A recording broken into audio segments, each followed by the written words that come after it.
God. So I think this is what when, I cannot go to the mountain is coming to me, Swamiji. I was like, my grandkids are here and all, I'm like, busy, But now you're saying just, I will come to me. That is awesome. That warmth is what makes it easy for us. But I'm seeing that you say that.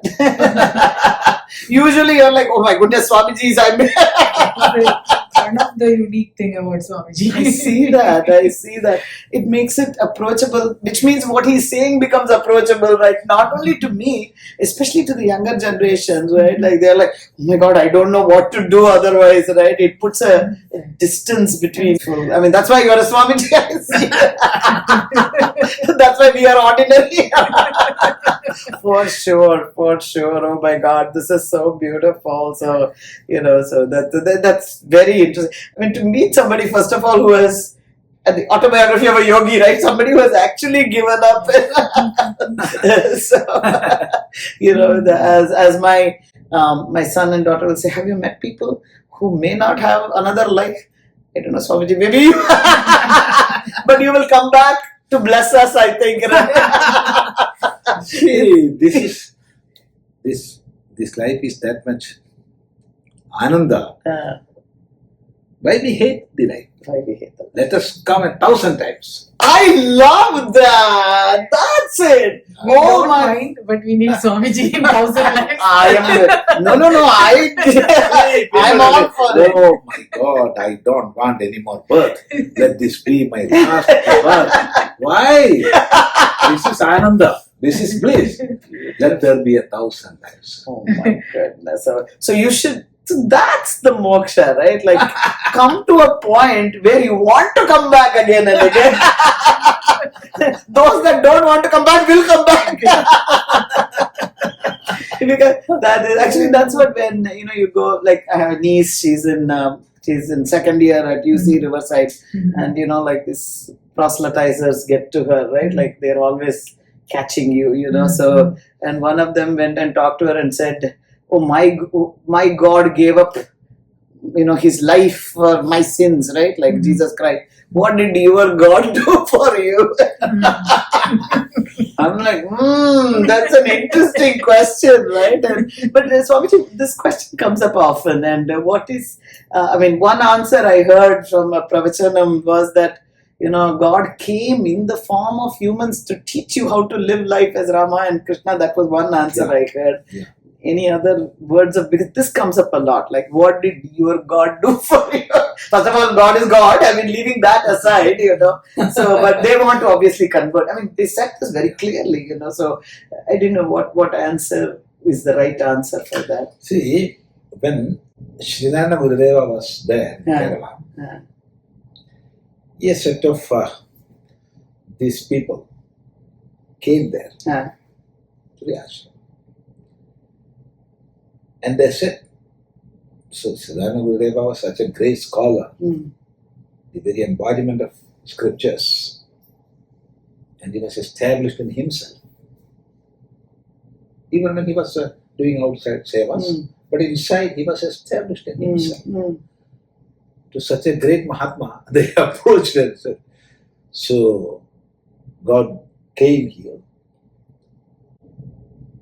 to take away the sin of the world. Then Gurudeva immediately replied, oh, wonderful! So the world has become sinless. There is no more work for us. No. You must believe in him. No. Then only. That is not good. If he came for taking this sin, there is no need of believing. I am here and you need not believe me. I am here. It is your perception. No, you must believe it. Wow. That is really, good, there is no more sin in the world. There is no more sin in the world. If there is still sin remaining, his birth was futile. Wow. It was of no use.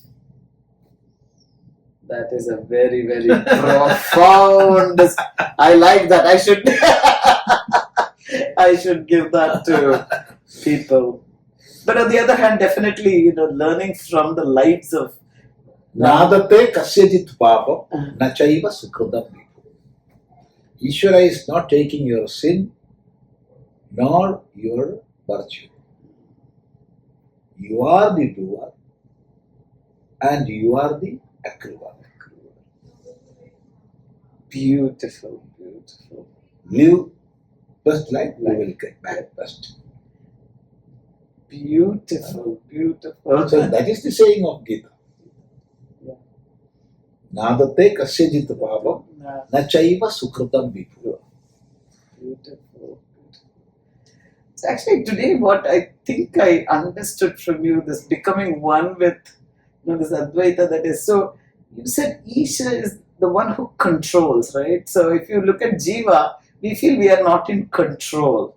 So if you could be in control of yourself, you become Isha. Is that Yes. Is that correct? Okay. That is okay. Not that I am, but at least I am like, that's probably what you were. Okay, that's one step ahead of my. Okay, so that's what you need to work towards. There is a saying by Ranjani Swami in Panchadashi. When he was differentiating Ishvara and Jiva, in the absolute sense there is no difference. But as long as Jiva is there is difference. There is difference, definitely. As long as I am feeling I am a man, or I am a human being, or I am an Indian, or I am an American, there is difference from it. Right. There is no doubt. So what is that? So while explaining that, he said, Samashtirisha sarvesham swatma tadatmya vedanat tad abhavad anyetu kathyante jiva samjnaya. That means Ishvara have identification with the whole macrocosm, whereas Jivas have identification with the individual. So this difference of identification is the difference of Ishvara and Jiva. When you identify yourself with the whole, you are no more a limited Jiva. You become infinite. And you don't see the silos. So that identification, that is Ishvara, macrocosmic identification. Wow. And that's a journey ahead all the time. Right? So are there specific meditation techniques also you do at the ashram, or? No. Okay. It's all only Vedanta teaching, then practical seva work, then so many people come with so many problems, you see. Family problems, interpersonal relationship, this and that. So, as much we can give advice that we are giving. And in the ashram, in all our centers, there are in the morning kirtanas and in the evening bhajans. Okay. Like that. Dhyana, it is something to be done individually. Okay. So we are mainly focusing on teaching. But the dhyana that is, recommended, or like that maybe you practice or what, is just dhyana with God, or is it like, is there a technique or? See, dhyana, actually what dhyana is, it is the state of, what you call it, we cannot say absolute, but at most concentration. Pinpoint, focused mind. So how we can get that? Through japa we can reach it. Through mantra japa we can reach it. So for those who do not believe in mantras, japa, etc., for them dharana we can suggest. Dharana is focusing on one point. For example, the tip of the nose, or the middle of the eyebrows, or some point outside. But for those who believe in the name of Ishvara or some god, devatas, forms, worships, it is easy. You do the They japa. need not focus on the tip of the mouth and get headache. How true, how true. And that's why we have the forms, right? The forms Yeah. are available. For that, Yeah. Upasakanam karyartha Yeah. brahmano rupakalpana. Beautiful, beautiful. In Brahman, we are attributing name and form for the benefit of Upasaka, not for Ishvara. So, people ask this question, like all these stories of the Puranas. Of course, Ramayana Mahabharata we know happened, Itihasas. What about the Puranas? So Puranas, 90% of Puranas are stories. stories. But then question comes, why? To explain Vedic teachings. So it is said, both in Purana and Mahabharata. Yeah. Itihasa Puranabhya Vedam Samupabrahmayet.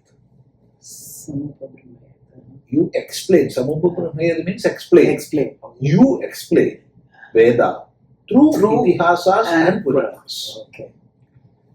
Bibheti Alpashrudad Veda. Hmm. Ayam mantra harishyati. From Alpashruda. Alpashruda is one who had heard a little. Ah, okay. From him, Veda itself fears. This man will kill me. Oh. He will misquote from here and there Oh. and teach to the world. So, the world must know, the society must know the Vedic teaching. Mm. How? Through Itihasas and Puranas, you spread it.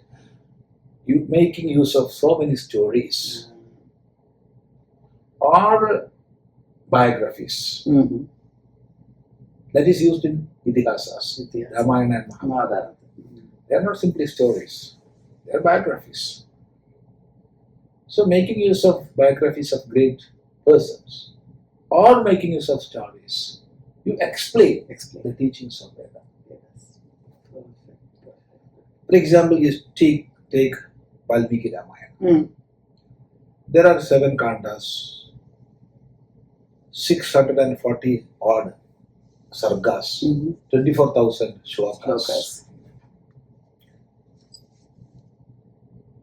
If you try to squeeze the essence, it is only a small saying of Veda, Dharma. Beautiful. Observe Dharma. That's it. That is explained. That's Here. true. In 24,000 words. Ah. But how to, right? Like how to Dharmam Chara. So it gives case studies. Yeah. If this happens, This happened. you Then do this. He faced how he addressed, how he failed to address. Yeah. Because you have to teach both ways. If you don't do what happens, Ravana is teaching you as much as Rama is teaching you. Beautiful, beautiful. Good point. Wow. Because just advising Dharmam Chara, it is easy, very easy. But practical situations, when stringent tests come, and it is more personal. Yeah. It is not easy to Yeah, of course. You can be a judge and deliver as many judgments as long as the culprit is not your son. How true. How true. Yeah. But the person charged is your son, the case is different. So, that is what Rama teaches. That is why Sri Rama is considered as the embodiment of Dharma. Rama Vigrahavan Dharma. Krishna is not Vigrahavan Dharma. Interesting. Krishna is the personification of Chaturvidha Purushartha. Dharma, Artha, Kama and Moksha. Oh, Whereas Rama is the personification of Dharma. interesting. No Moksha, no Kama, no Artha, nothing. Just Dharma. Oh, interesting. I didn't. Oh my goodness, that's a beautiful. Is that why he's called Purna Punyavataram Just like Krishna. Krishna is Purna Punyavataram. Because he is the embodiment of Chaturvidha Purusha. Four Purusharthas. Oh, I didn't know that's why it is. Oh, okay. No other avatara is No other avatara is no that.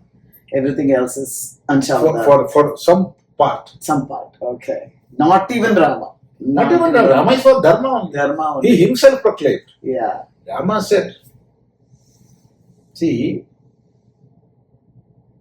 Dasharatha was crying loudly. Yeah. And Rama was standing. Kaikeyi was sitting here. And thinking, brooding again and again what is going to happen. Dasharatha fainted and he fell down. So at that time Rama immediately went and caught his father by hand and put his head on the lap. Then Kaikeyi said, "Oh, no, you immediately start. You immediately start. Don't waste time. Yeah. Immediately go to forest. Yeah. Yeah. Don't waste time." See, at this time, a son holding a father who is unconscious. At that time, Kaikeyi was insisting, you don't waste time, you go. You go. Instead of taking care of Then, her. at that time, Rama says,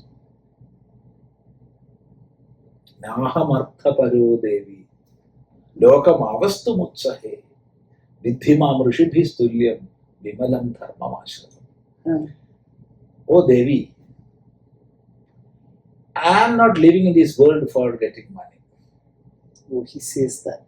Naham paro devi, lokam avastu mutsahe. Vidhimam rishibhis tulyam. You understand me? Rishibhis tulyam. I am equivalent to rishis. He says that. Vimalam dharmam ashridam. I am Epitome. always for Vimalam dharma. Pure dharma. What is pure dharma? Dharma for dharma. Not for Not artha. for moksha. Oh, not for moksha. artha.